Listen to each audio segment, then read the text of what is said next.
고백합시다. 풍성한 생명의 공급자이신 예수님. 풍성한 생명의 공급자이신 예수님. 풍성한 생명의 공급자. 9절 말씀이 그렇게 표현하고 있어요. 나로 말미암아 누구든지 나로 말미암아 들어가면 구원을 받고 또는 들어가며 나오며 꼴을 얻으리라. 들어가도 꼴을 얻고 나오도 꼴을 얻고. 마치 우리가 신명기 28장을 생각나게 합니다. 여러분 신명기 28장에 하나님 말씀을 삼가 지켜 행하면 한번 되면 샤마가 되면 들어가도 복을 받고 나가도 복을 받고 떡반죽 그릇이 복을 받고 이처럼 들어가도 나가도 복을 받는다는 말씀이 있는데 그 말씀이 오늘 9절의 말씀처럼 들어가면 구원을 받고 또는 들어가며 나오며 꼴을 얻으리라 라는 말씀과 서로 연결이 되고 있지요. 자, 오늘 본문을 통해서 주님이 성경에는 요한복음 7가지의 자기 선언, 예수님의 자기 선언이 있다 그랬어요. 에고 에이미 해 나는 뭐뭐다 라는 그런 7가지 자기 선언이 있는데 그 가운데 오늘 본문은 2가지의 선언이 나오고 있습니다.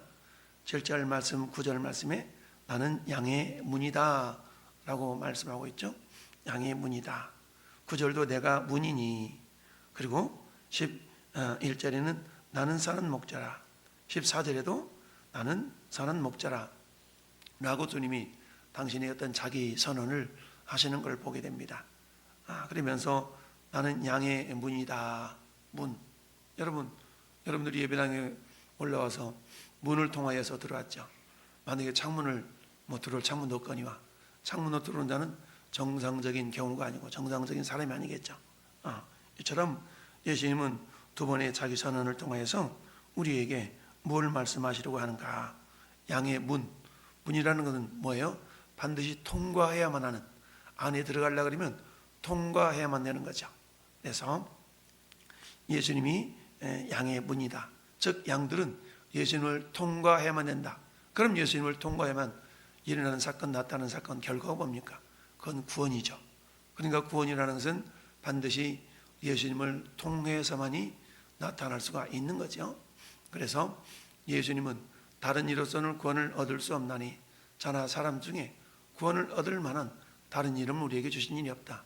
사도행전 4장 12절에 말씀하고 있어요. 그래서 오늘 예수님께서 나는 양의 문이다 라는 말씀을 통해서 반드시 거쳐가야 되는, 즉 하나님의 나라로 들어가는, 따라합시다, 유일한 문. 예수님은 하나님 나라로 들어가야 되는 유일한 문인 것을 우리에게 보여주고 있습니다. 그러면서 그 예수님을 통하여서 들어가도 나가도 꼴을 얻으리라. 이 꼴은 뭡니까? 꼴은 한마디로 말하면 생명이죠. 생명의 양식. 그런데 우리 주님은 생명의 양식을 우리에게 주시는데 그저 겨우 어쩔 수 없이 째째하게 이렇게 주시는 분이 아니라 10절 하반절 말씀 보니까 양으로 생명을 얻게 하고 어떻게? 더 풍성하게 얻게 하려는 것이다 라고 말씀하고 있습니다. 이처럼 하나님 우리에게 생명을 주시는데 풍성한 생명을 주기를 원하시고 풍성한 생명을 주시는 분이시다. 그런데 거꾸로 우리 하나님 우리에게 주시기를 원하시는 그 생명을 방해하고 빼앗고 도둑질하는 자가 있으니 그가 누구예요? 도둑이다, 도둑. 근데 영적인 도둑을 마귀 사탄이라고 그랬죠. 여러분 어제 저녁 우리 소예배 때도 말씀드렸던 것처럼 사탄은 하나님이 욥을 사랑하시는 것을 보고 시기 질투가 일어나서 욥에게 있는 생명을 빼앗아 가잖아요. 하나님 허락하에 빼앗아 가는 일이 발생하게 됩니다. 그럼에도 불구하고 욥은 하나님을 원망하지 아니하고 오히려 하나님을 찬송했더라. 이 사단의 기대와는 전혀 다른 결과가 나타나니까 조금 더 하면서 욥의 몸에 악창이 나게 하는 그런 어떤 결과를 맞이하게 되었음에도 불구하고 하나님을 원망하지 아니하므로 결국에는 욥에게 복의 따블의 복, 배의 복을 받게 하는 그런 결과를 빚었던 걸 봅니다. 그런 것처럼 영적인 도둑인 마귀 사탄은 우리에게 하는 일이 3가지밖에 없다. 첫째는 도둑질하고, 둘째는 죽이고, 셋째는 멸망시키는 것 뿐이다 라고 하면서 마귀 사탄은 어찌하든 하나님의 사람들로 하여금 도둑질하는데 뭘 도둑질합니까? 건강을 도둑질하고 생명을 도둑질하고 그리고 어때요? 재물과 믿음과 이런 것들을 도둑질에 가는 자라는 얘기입니다. 그럼 어때요? 도둑질에서 결국은 죽이려고 하는 수작이죠. 그 다음에 죽여서 어떻게 해요? 멸망의 자식이 되게 한다. 멸망시킨다는 얘기는 뭡니까? 지옥 자식 만든다는 얘기고 구원해서 제외시키는 그런 역할을 하는 것이죠. 그러니까 마귀에게 속으면 어떻게 됩니까? 미리미 도둑질 당하니까 이단 사이비에 빠져서 이상한 대로 여기 그곳인가 봐 속고 사는 인생이 되는 거 아니겠어요? 왜냐하면 마귀는 처음부터 거짓말하는 그런 거짓잡이다라고 요한복음 8장 44절에 나타나고 있죠. 그러니까 마귀는 거짓말을 하는데 마치 뭐처럼? 참말처럼. 그래서 거짓을 말할 때마다 제 것으로 말한다라는 얘기는 뭐예요? 참말 말하는 것처럼, 정말을 말하는 것처럼 그렇게 이야기한다라는 얘기죠. 그래서 도둑질하고 여러분 생명이 도둑질 당하면 어떻게 해요? 죽음을 맞이할 수밖에 없는 거 아니겠습니까? 죽음이라는 것은 뭡니까? 죽음은 단절을 의미합니다. 죽음은 생명의 근원과 분리되는 것을 의미하죠. 그래서 인간에게는 세 가지의 죽음을 경험할 수 있다고 그랬어요. 첫 번째 죽음은 하나님과의 관계 단절인 영적인 죽음을 말합니다. 인간은 태어나면서부터 영적으로 죽은 상태로 태어나죠. 이것은 하나님 알지 못하는 상태로 태어난다는 얘기입니다. 그러다 보니까 어때요? 하나님 알지 못하는 죄인의 상태로 태어납니다. 여러분 우리 유치부 아니 또 어린아이 유아부 이런 아이들 어린이집에서 유치원에서 선생님이 가르치지도 않았는데 욕심 피우며 욕하며 이런 것들은 어때요? 그들 내면 속에 있는 죄성, 죄인으로 태어났다는 하나의 증거인 것을 우리는 알 수가 있습니다. 도둑질한다. 이처럼 하나님과의 관계가 아담의 후손으로 태어난 인류에게는 하나님을 모르는 상태로 태어나기 때문에 영적으로 죽었다는 얘기죠. 그러니까 하나님과 분리된 상태로 태어났다는 얘기죠. 그럼에도 불구하고 하나님 우리를 사랑하셔서 이 땅에 예수 그리스도를 보내시고 그를 믿는 자마다 오늘 누구든지라는 말로 표현하고 있어요. 누구든지 믿는 자마다 영생을 얻게 하려 하신다라는 얘기인데 두 번째 죽음 뭡니까? 영적인 죽음 상태에 있던 인간에게 우리 내면에 있는 영혼과 육체가 분리되는 것이죠. 그래서 우리가 보통 죽었다라고 말할 때는 어때요? 육체와 영혼이 분리되는 상태를 죽었다라고 말합니다. 그러면 육체는 흙에서 왔으니까 흙으로 돌아가고 우리 영혼은 하나님께로 돌아가는 거죠. 이것을 둘째로 말하는 육체적인 죽음을 말하죠.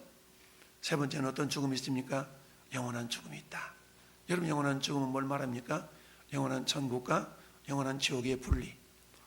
누가복음 16장에 부자와 나사로의 죽음을 보면서 우리는 어때요? 부자와 나사로는 영원히 분리된 상태. 부자가 나사로 있는 데 가고 싶지만 구렁텅이가 있어서 갈 수도 없고 올 수도 없고 분리가 되었다는 얘기죠. 영원한 분리라는 얘기입니다.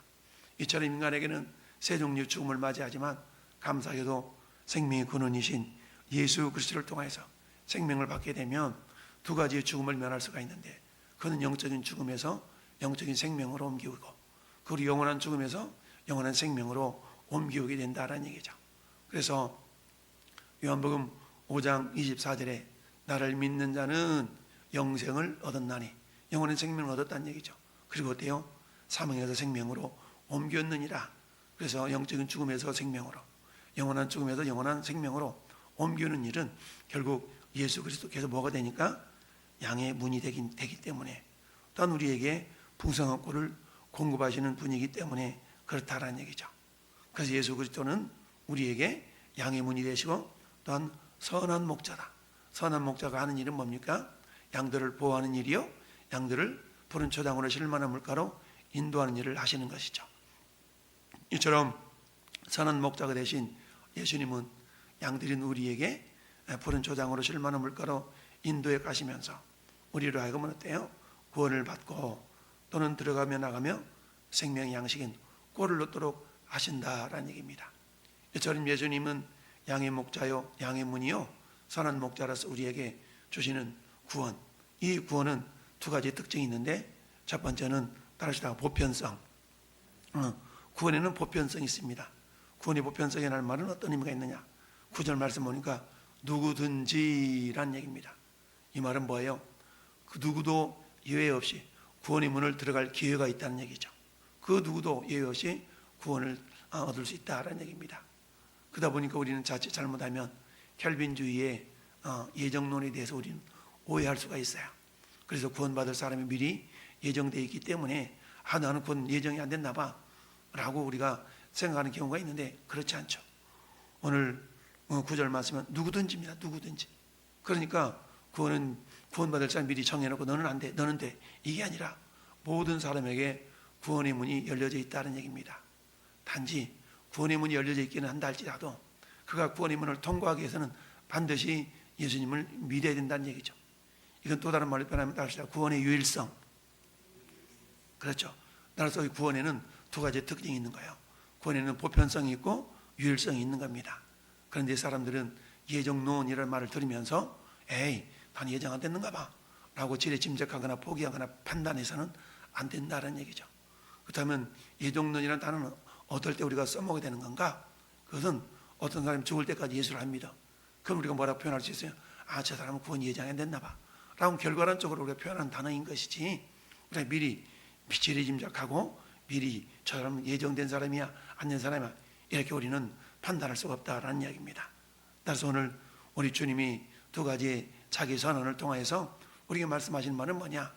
나는 양의 문이라는 걸 통해서 우리는 예수님을 통해서만 구원이 있다는 구원의 유일성을 우리에게 깨닫게 해주시는 것뿐만 아니라 예수님은 선한 목자라는 걸 통해서 우리에게 풍성한 생명을 우리에게 공급하시는 그런 주님이시다라는 것을 우리에게 또한 가르쳐 주고 있는 것입니다. 이와 반면에 예수님이 선한 목자라는 것은 참된 목자시다라는 걸 의미하고 있죠. 그런데 거짓 목자들이 있다는 얘기죠. 거짓 목자를 12절에서는 싹군이라고 표현하고 있습니다. 싹군 목자는 뭐예요? 싹소리를 위해서 일하는 자 아니겠습니까? 그러다 보니까 싹군은 목자가 아니요 양도 재앙이 아니거니와 이리가 오는 것을 보면 양을 버리고 달아난다. 그러니까 보호하려고 하는 것이 아니라 죄를 지는 자가 싹군이다라는 얘기죠. 그러나 선한 목자는 어때요? 양들을 위하여 자기 목숨을 내어놓는 자이다라는 얘기입니다. 예수님이 이미 2000년 전에 온 인류의 죄를 다 짊어지시고 십자가에서 피 흘리시고 다 이뤘다 말씀하셨어요. 그를 믿는 자마다 마치 광야에서 이스라엘 백성들이 하나님을 원망할 때 하나님이 돛뱀을 만들어서 모세에게 창대 끝에다 달아라. 그리고 그것을 보는 자마다 누구든지 살리라 라는 것은 뭡니까? 구원의 보편성. 그럼에도 불구하고 그것을 보지 않으면 죽는다. 보아야만이 살아난다. 구원의 유일성. 이처럼 우리에게는 구원의 보편성과 유일성이 다 우리에게 다가오고 있습니다. 그럼에도 불구하고 우리가 복음을 전하는 데 있어서 어때요? 끝까지 복음을 외면하고 예수 그리스도를 구주로 영접하지 않는 자들에게는 영원한 심판, 영원한 멸망이 있을 따름이죠. 여러분 감사하게도 저와 여러분 어떤 자들이었어요? 예수 그리스도를 우리의 구주로 믿고 주님을 영접함으로 하나님의 자녀가 된 자들입니다. 그런데 여전히 예수 그리스도를 거절하고 거부하고 구원에서 죄된 사람들이 너무 많이 있습니다. 오늘도 우리는 2초에 한 명씩 지옥으로 떨어져 간다고 그랬어요. 대한민국 사람들이 1년에 평균 30만 명이 죽어가는데 30만 명은 2초에 한 명씩, 여러분 30만 명 가운데 20%를 우리가 구원받는 하나님의 사람으로 인정한다 할지라도 80%는 24만 명은 예수 믿지 않고 죽어가는 사람들. 그 사람도 어디 가요? 지옥 가는 인생들이란 얘기죠. 24만 명이 1년에 죽어가니까 365 나누고 그리고 24시간 나누고 시간을 하다 보니까 2초에 한 명씩 죽어가더라. 아니 2분에 한 명씩 죽어가더라라는 것을 우리가 계산해 볼 수가 있습니다. 사는 성도 여러분이요, 오늘 하루도 하나님은 저와 여러분들을 통해서 죽어가는 영혼들을 주께로 인도하는 사명을 감당하기를 원하신 겁니다. 나는 예수 믿어 천국간인가 돼서가 아니라 여전히 지금도 80%의 사람들이 여러분 지옥을 향하여 달려가고 있습니다. 어제는 빨간 것이 공휴일, 석가 탄신이라고 그래가지고 어때요? 불교에 심취해 있는 많은 사람들이 있죠. 동양 종교. 그러나 여러분 우리 아는 것처럼 불교를 믿는다고 해서 구원을 받는 게 아니지 않습니까? 그것도 여전히 멸망 가운데 있는 자들이에요. 그들을 구원해낼 사명이 저와 여러분들한테 있습니다. 오늘도 우리는 예수 그리스도로 말미암아 하나님의 자녀가 된 귀한 권세 우리가 얻었습니다. 그다음 나만 구원받고 나는 천국 갔으니까 됐어가 아니라 여전히 내 주위에 내가 아는 그 누군가가 여전히 지옥길을 향하여 달려나고 있는 그들을 향해서 우리는 어때요? 그들을 건져내서 주님께로 인도해야 될 귀한 사명이 있습니다. 그 귀한 사명을 오늘도 잘 감당하여서 주 앞에서는 그날에 참 잘했다 칭찬 듣는 하나님의 사람들이 될 수 있기를 예수님 이름으로 축원합니다. 아멘.